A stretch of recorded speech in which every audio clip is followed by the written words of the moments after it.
السلام عليكم ورحمة الله تعالى وبركاته. في الحلقة الثانية من حلقات تتمة تصحيح امتحان استعداد للمباريات التقني متخصص من درجة ثالثة تخصص تدبير المقاولات. نبتدي على بركة الله. السؤال رقم 5 يقول: La rentabilité financière d'une entreprise s'exprime par A.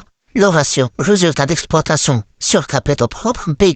Le ratio résultat net sur dette plus capital propre. C.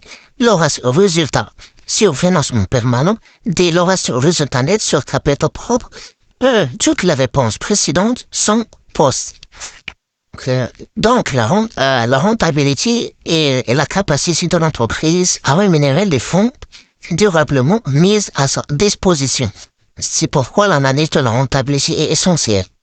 يعني أن la rentabilité financière هي ديك الساعة، يعني القدرة هاد المقاولة باش أنها غادي تغجري يعني تخلص مثلا دوك لي ديبونس ديالها ودوك سميتو عندها القدرة باش أنها تجري à long terme.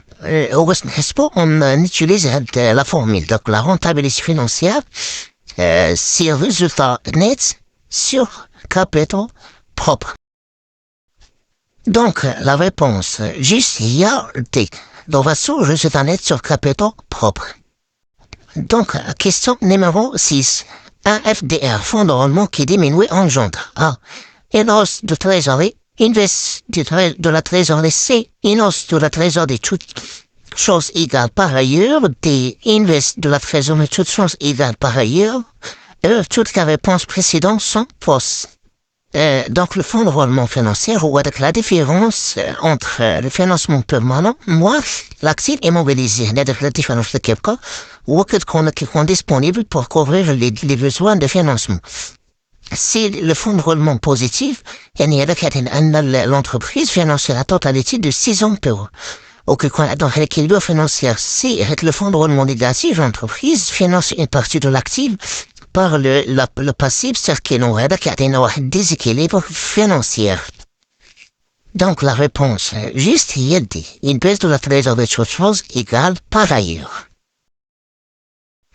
Donc question numéro 7. Une pizzeria possède en plus de son local commercial plusieurs locaux à usage commercial qui l'ont à des professions libérales.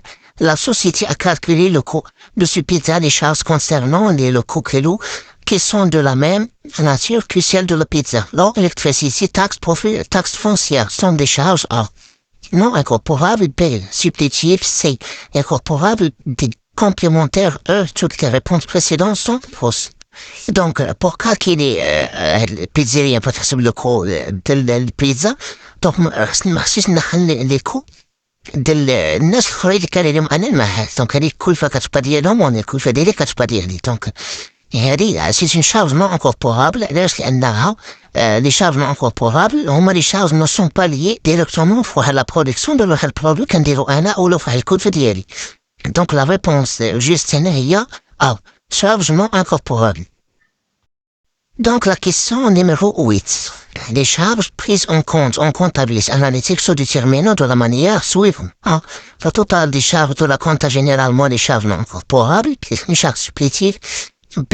Total des charges de la comptabilité générale plus charges non incorporables moins charges supplétives.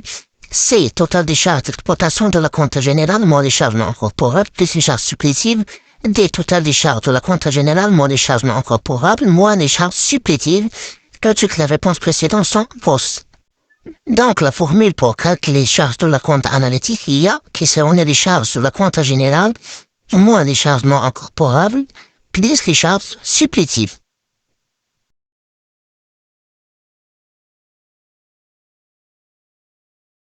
Donc, la réponse juste pour cette question, donc le total des charges de la compte générale, moins les charges non incorporables, plus les charges supplétives.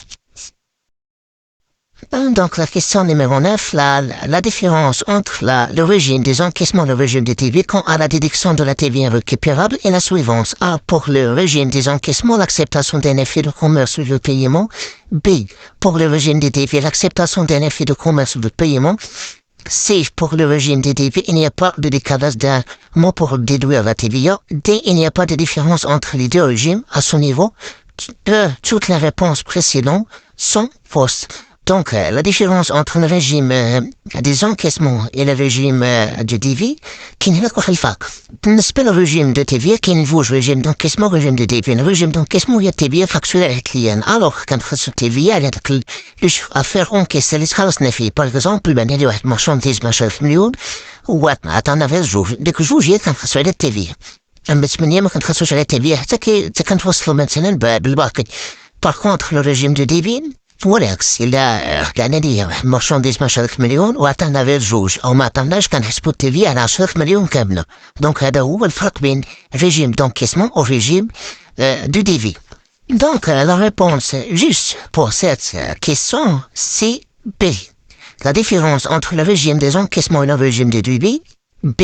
Pour le régime du débit, l'acceptation d'un effet de commerce de paiement. هي جواب صحيح. Par contre, l'encaissement, c'est autre chose.